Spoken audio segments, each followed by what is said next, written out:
Hello students, welcome to online classes from KVRI Academy. I am Arun Pandey.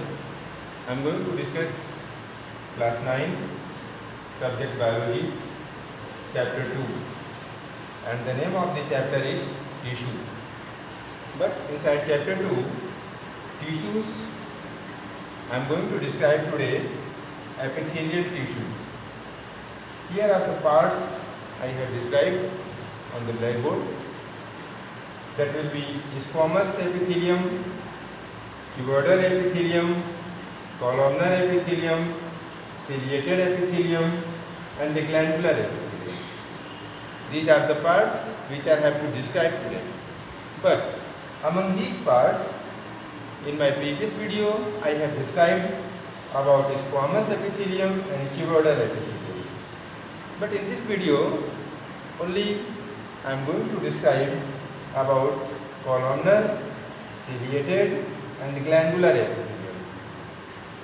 So first of all, I am going to describe about columnar epithelium. So about columnar epithelium, simple columnar epithelium forms the lining of stomach. First of all, I am going to tell you where columnar epithelium are found in the human body. In the human body, columnar epithelium are found in certain places such as lining of stomach. That means lining of stomach forms the columnar epithelium. And intestine, gallbladder, that means lining of stomach, lining of intestine, and lining of gallbladder forms the columnar epithelium.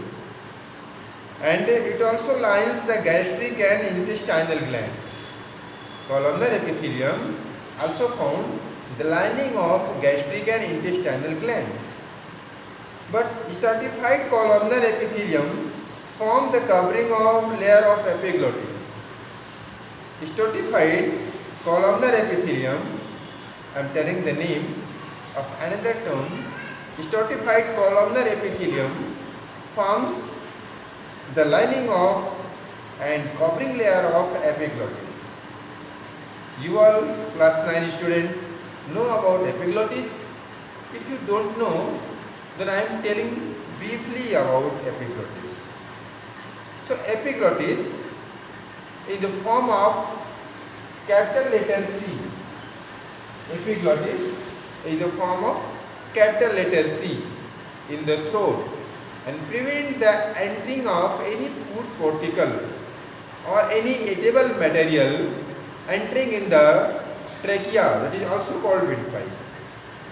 So when we anything eat, anything we drink, then epiglottis cover the trachea completely and prevent any food particles entering into the trachea.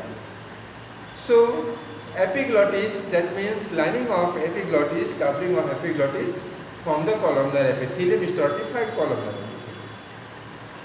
So now I am telling the structure of columnar epithelium. So in the structure of columnar epithelium are tall, pillar-like structure, just like pillar. In the same structure, the columnar epithelium are formed.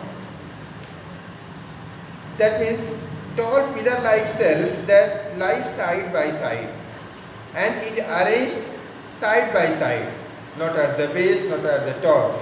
It arranged side by side in the human body. So they appear polygonal in shape in the surface view. When we look columnar epithelium from surface, it looks polygonal in shape. The cells are much taller as compared to their width. That means the cells are more taller and a width are less taller. That means the nucleus is oval and lies at the base of the cells. Nucleus in the columnar epithelium is oval and lies at the base of the cells. So after this, I am going to describe about function of columnar epithelium. So what are the function of columnar epithelium? Function number 1. It provides protection to underlying tissues. That means columnar epithelium provides function protection to underlying tissues, and it helps in the absorption of nutrients. When absorbed, it helps into them. And goblet cells are modified into columnar epithelium cells. A name of cell which is called a goblet cell. And goblet cells secrete mucus. What secrete goblet cells? Goblet cells secrete mucus and are found in the mucous membrane, stomach, intestine and rectum. That means goblet cells are found with which part and where? I am telling you, then remember it and note down. So goblet cells are found in the mucous membrane. Goblet cells are found in the mucous membrane of stomach. Goblet cells are found in the mucous membrane of intestine and rectum also. So this is my explanation about columnar epithelium. After this, I am going to describe about ciliated epithelium. So first of all, I have to know where ciliated epithelium are found. First, what is the place where ciliated epithelium are found? Let us see. So ciliated epithelium lines certain parts of urinary tubules. It is found certain parts of urinary tubules and keeps the urine moving. That means ciliated epithelium helps in the movement of urine in the human body. And the columnar ciliated epithelium form the lining of fallopian tube and bronchioles. Ciliated epithelium forms the lining of fallopian tube and bronchioles. So you have to know that. If you don't know, I tell you, fallopian tube is the part of female reproductive system of humans, and bronchioles are the parts of respiratory system of human body. So ciliated columnar epithelium forms the lining of fallopian tubes and bronchioles also. But after this, I am going to tell you structure of ciliated epithelium. So ciliated epithelium consists of cuboidal cells. Ciliated epithelium consists of cuboidal or columnar cells. That means cells which are in the form of cuboid and cells which is in the form of column, they are found in the ciliated epithelium, ciliated columnar epithelium. Sure, their free surface bear cilia which are hair-like projection present in the outer surface of epithelial cells. That means on the outer surface of epithelial cells, that means if there is outer surface of epithelial cells, forms hair-like structure that we call cilia. These are called cilia. So the cilium form the tiny basal granule. Cilium form the teeny basal granules which are attached to the outer surface of the cilia. So after this, I am going to describe the function of ciliated epithelium. What it does. So ciliated epithelium, lashing movement of cilia help in the propel of substances in a particular direction.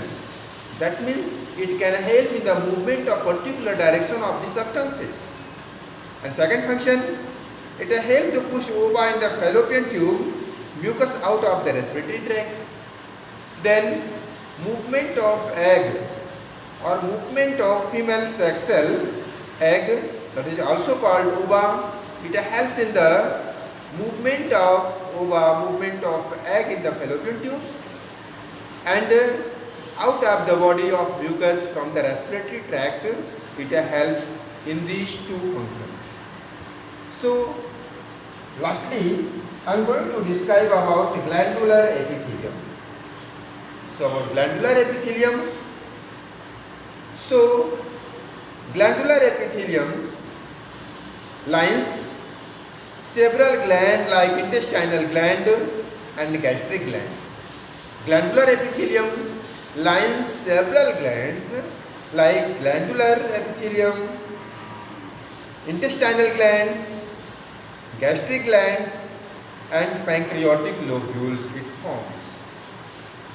So, about its structure, I am telling that how it looks like the glandular epithelium.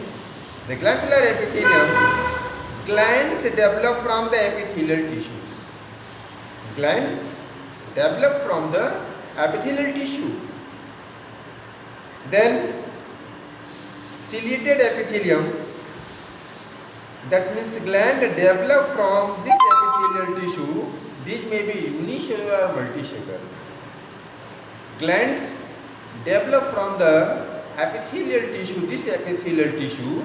They may be unicellular glands or multicellular glands.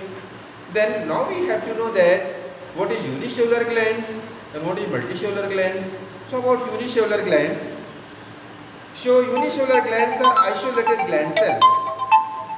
Unicellular glands are isolated gland cells scattered in columnar epithelium.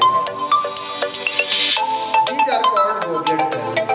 That means unicellular glands are also called goblet cells.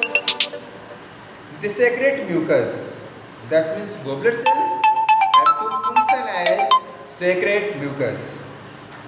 Multicellular glands are a group of cells that develop in folding of epithelial tissue. Multicellular glands are glands, that means a group of cells. Multicellular glands are a group of multicellular cells, that means multicellular glands are a group of cells that develop in folding of epithelial tissue. That means in folding of epithelial tissue forms multicellular glands. And the sweet gland, salivary gland, gastric gland, mammary gland,